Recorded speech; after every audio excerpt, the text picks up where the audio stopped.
Naman may ginawa kami dito yung motor ni bonnet. Dito nagkikislapan dito. Tumutunog-tunog. Sana yan, wala na. Hindi na i-start eh.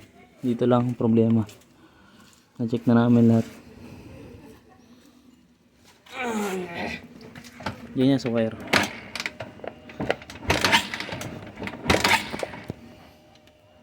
Dito na ano eh, natunog eh. Banda rito eh.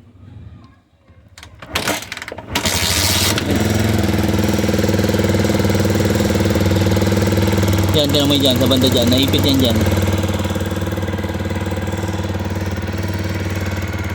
Yan, dyan. Ito nung pagkabalot. Ah, ito boy, nakita ko na. Ayun o. Ayun o, mapuputol na. Ayun o. Huwag matagalin yan, huwag matagalin yan. Nahata kasi o nakabaluktot. Ayun o, mapuputol na. Sa kabila, hindi dyan, hindi dyan, dito.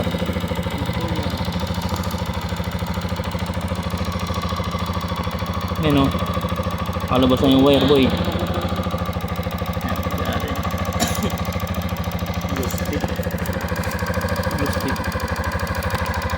Kasi may nalagatik dito sa banda rito eh.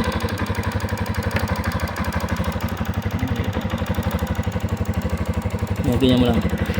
Bigyan ko. Parang yung kasi ito kasi nadadaganan to. Ngayon pag nadadagan naiipit, nahihila, pag bounce naiipit. Ganoon din sa Rosy Plus X ko eh. Kahit din sa isang Plus 2020 ko na FI din. Paras tayo. Yan o. Yan ang problema niyan. Kasi naiipit yan, nagpababounce. Kada karga mo, may karga ka dito, may sakit ka dito. Lagi. Hindi ka tulad ng RS, saka ng mga Honda, may harang yan dito boy, may bakal. Hindi, nababasa. Problema niya na yan o. Gumagalaw na kasi yung connector na yan. Kumakalog na yun dun sa loob. Ano gagawin dyan? Hindi ipitan mo yung ano dun sa loob. Pipilihin mo na konti yung terminal para may migpit siya. Pwede natin. Diba? Ginalaw lang ka. Ginalaw ko lang. Hinugot ko rin yung kanina eh. Dito ko nakita nalagatik dito eh. Hinugot ko nga rin yung kanina. Yan lang, ito lang yung problema. Hinugot ko rin yung kanina. Pag ano, pihitin mo na konti yung ano, terminal para sumigpit siya. Kasi ano yun, naglulos kasi yun. Ganda pa lang.